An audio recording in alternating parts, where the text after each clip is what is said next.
आता आपल्या आवडत्या मालिकेचे संपूर्ण भाग मालिका प्रसारित झाल्यानंतर लगेचच पाहू शकता फक्त सन नेक्स्ट वर. भारतातील प्रेक्षकांसाठी मोफत सेवा. मग मिळालं सगळ्यांना आईस्क्रीम?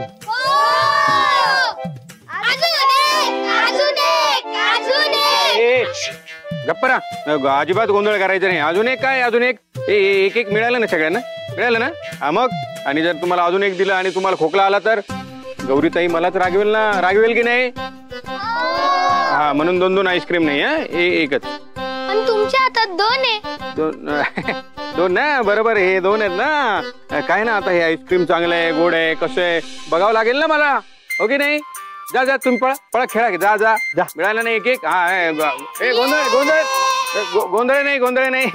हा, जा खेळा. घ्या. चांगलं कन्व्हिन्स करतो. बस.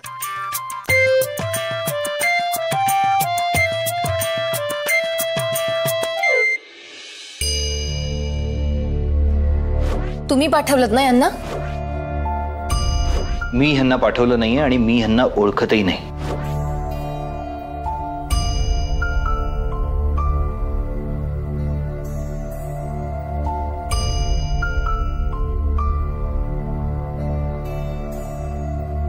आईस्क्रीम वितळतंय का? अंदाज येत नाहीये. हा, काही म्हणालास का? नाही म्हणलं, आईस्क्रीम धरून बसलात. आईस्क्रीम वितळतंय का नाही वितळतंय हा विचार करताय का?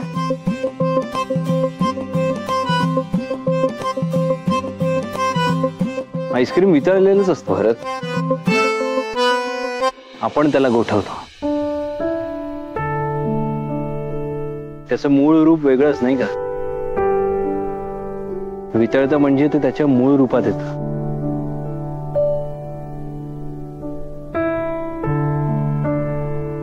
आईस्क्रीम नक्की वितळेल. हा, खरंच की रुद्र सर? माझ्या लक्षातच नाही आलं.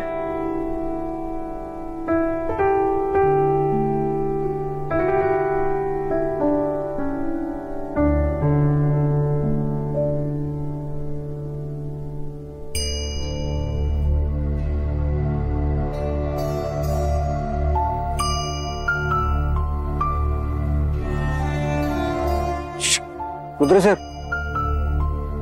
गौरी काही बोलली का?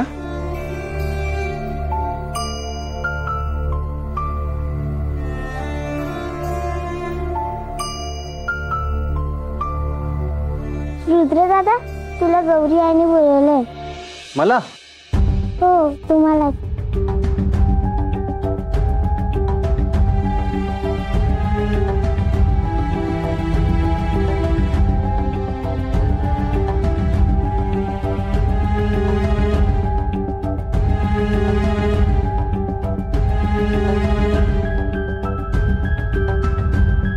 जा जा, आईस्क्रीम वितळायला लागलंय. जा.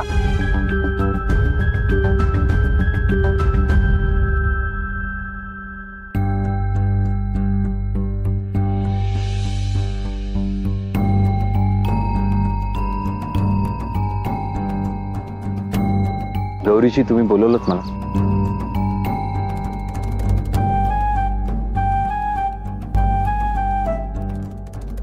सॉरी. काय म्हणलं? सॉरी. त्या बाईंना तुम्हीच बोलावलं असं वाटलं मला. मी विश्वास नाही ठेवला तुमच्यावर. मला वाटलं तुम्ही पुन्हा खोटं.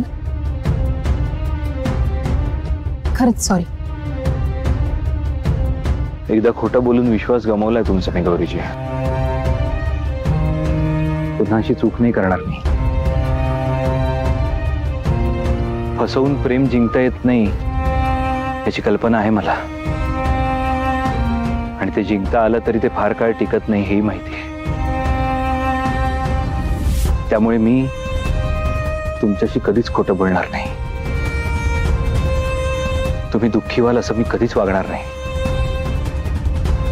थँक्यू. तुमच्यामुळे आश्रम वाचला.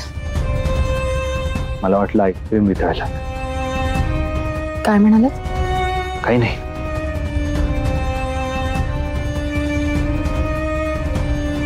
तुम्ही आश्रमासाठी जे काय केलं त्यासाठी मनापासून थँक्यू. गौरीजी, अशा फॉर्मॅलिटीजची गरज नाहीये आपल्यात. तुम्हाला आणखी काही बोलायचं होतं का?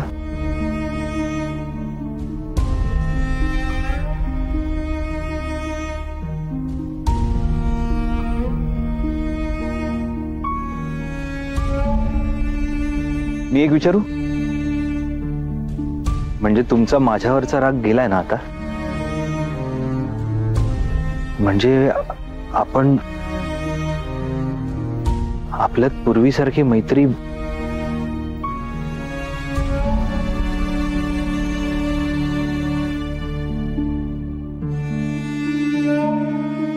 सगळ्याच प्रश्नांची उत्तरं मिळायला हवीत का? काही प्रश्न काळाच्या ओघात निरर्थक होतात रुद्र सर. आणि तसंही आपल्यात आता मैत्री असली काय आणि नसली काय, काय फरक पडतो? मला फरक पडतो गौरीजी. तुमच्या प्रत्येक एका गोष्टीने मला फरक पडतो. कारण मी माझं आयुष्य तुमच्याशिवाय इमॅजिनच करू शकत नाही. तुम्ही मला पूर्ण करता. तुम्ही नव्हतात तेव्हा तुम्ही कधीतरी परत याल ह्या एका आशेवर जगत होतो मी.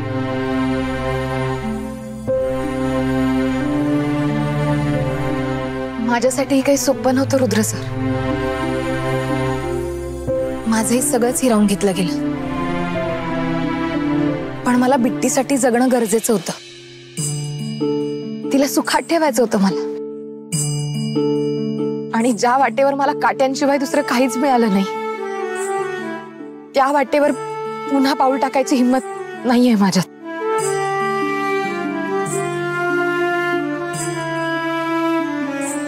जुनं सगळं आठवलं तरी राग येतो मला माझा. तुमचा राग स्वाभाविक आहे गौरीजी. पण राग आहे म्हणजेच प्रेमही आहे. प्रेम होतं.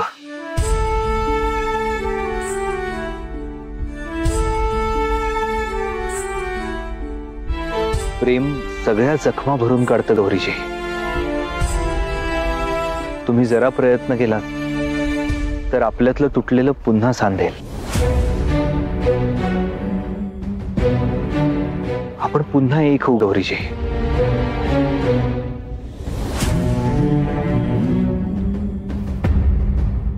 तुम्ही जरा प्रयत्न करा. आपल्यातला दुरावा कधी ना कधीतरी संपेल. आपण एक होऊ, मला खात्री आहे. तुम्ही मला फक्त एक संधी द्या गौरीजी. आपल्या नात्यातलं सगळं संपलंय, प्लीज असं नका म्हणू. तुम्ही एक पाऊल पुढे टाका.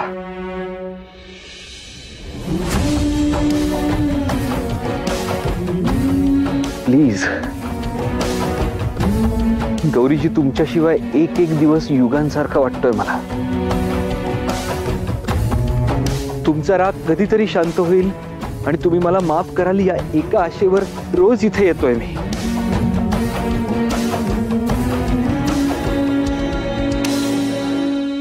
नका अशी स्वप्न बघू रुद्र सर,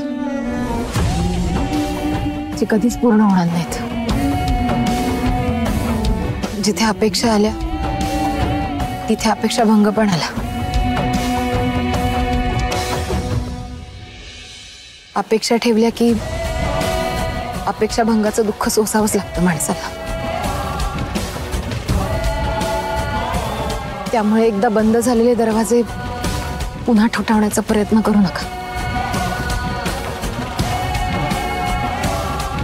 हाती काहीच लागणार नाही तुमच्या.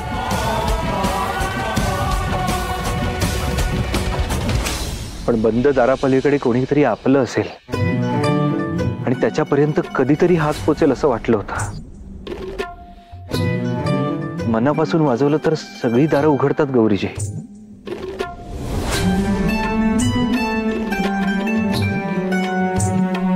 पण समोरच्याने दार उघडायचंच नाही असं ठरवलं असेल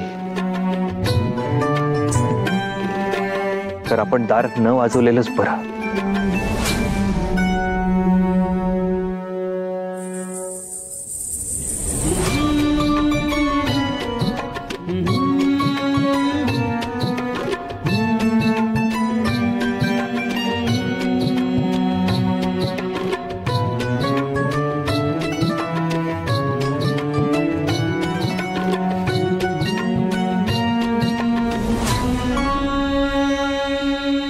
काल हे पैसे जेव्हा तुम्ही माझ्या हातात ठेवलेत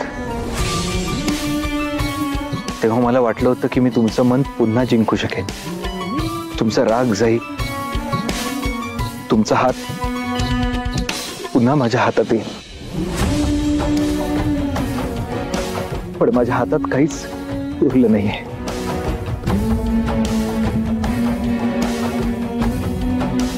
कदाचित समजून घ्यायला फार उशीर केला मी. सगळं निसटून गेलंय माझ्या हातून.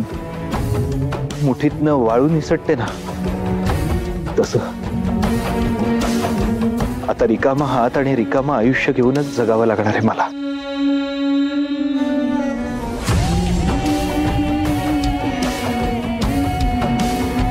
आपल्या नात्याचा प्रवास इथपर्यंतच होता गौरीजी.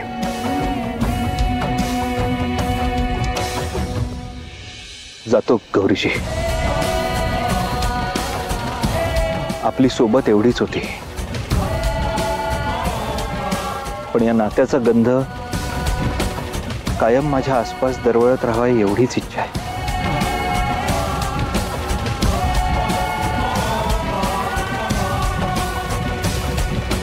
अगरबत्ती बनवून द्या.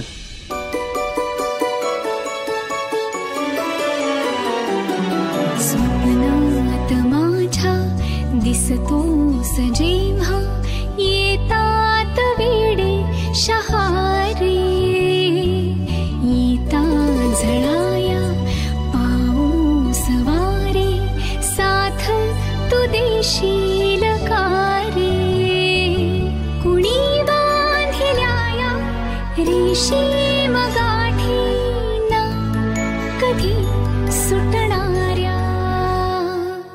सोबत पुली साता जन्मांची रख रख त्या वाटेवरती. सावली होय सुखाची, सावली होय सुखाची.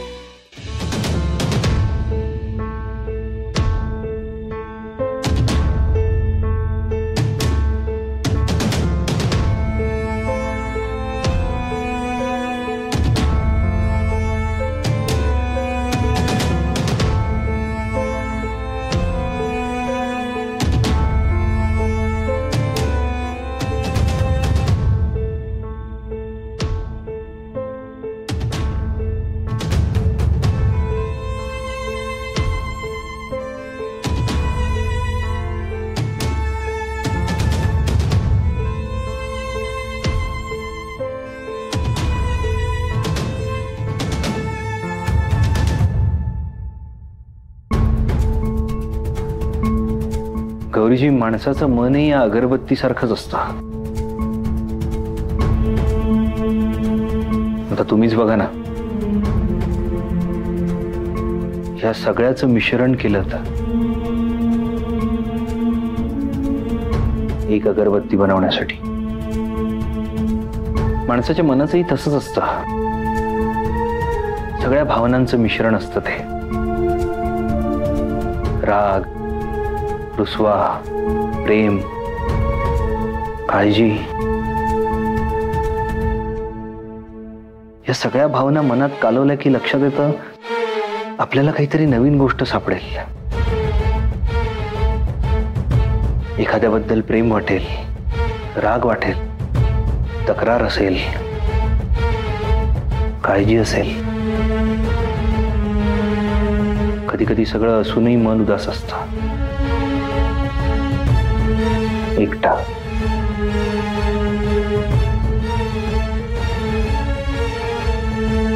ज्या माणसासाठी या भावना आहेत ती व्यक्तीच जर आयुष्यात नसणार तर या सगळ्याच गोष्टी निरर्थक आहेत.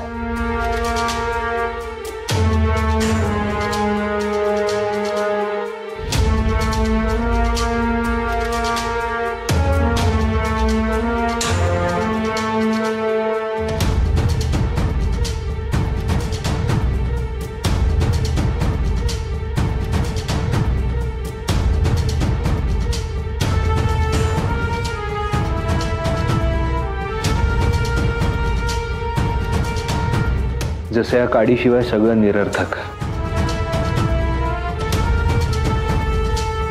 काडी नसेल तर अगरबत्ती नाही.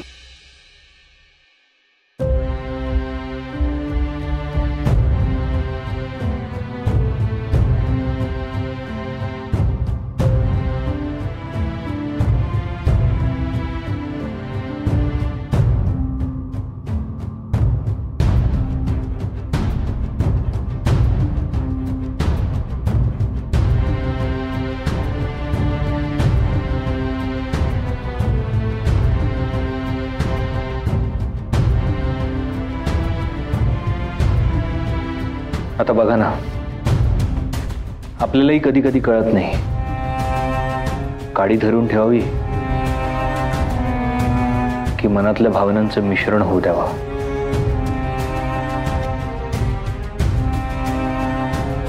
राग धरून ठेवावा की माणूस. प्रत्येकालाच हा प्रश्न पडत असेल ना गौरीजी.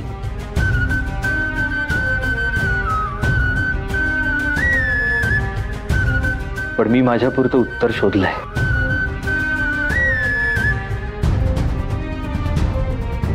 मी अगरबत्ती धरून ठेवेन.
बाय गौरीजी.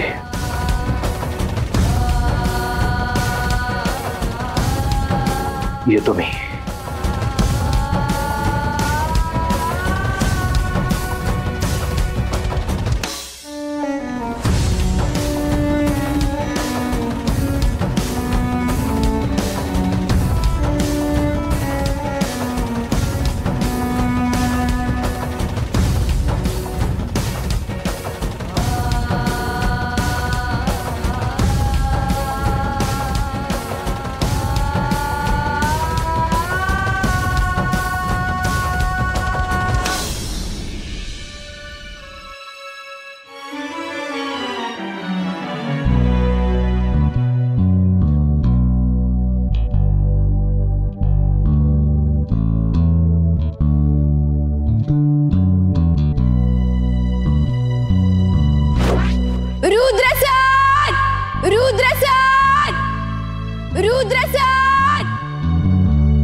माझं तुमच्यावर खूप खूप खूप प्रेम आहे. खूप प्रेम आहे.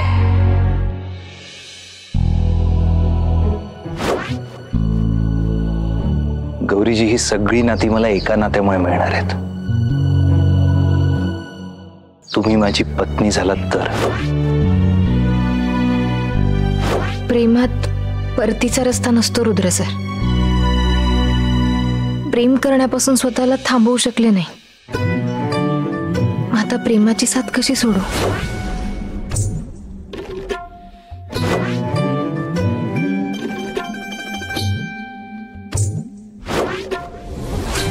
आम्हाला आता कोणाची गरज नाही. प्रेमातलं गुडवाई म्हणणे आणि भजीमधला तिखटपणाही.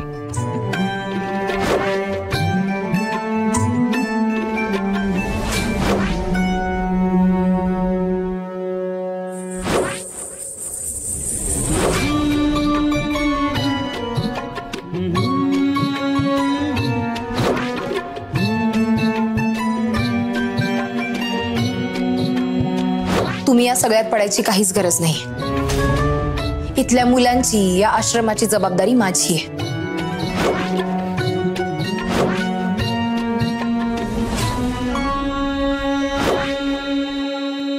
तुम्हाला शिक्षा देणं म्हणजे तुम्हाला सुधारण्याची संधी दिल्यासारखं आहे आणि मला तेही करायचं नाही. आणि मी तुमच्या आयुष्यात परत कधीच येणार नाही.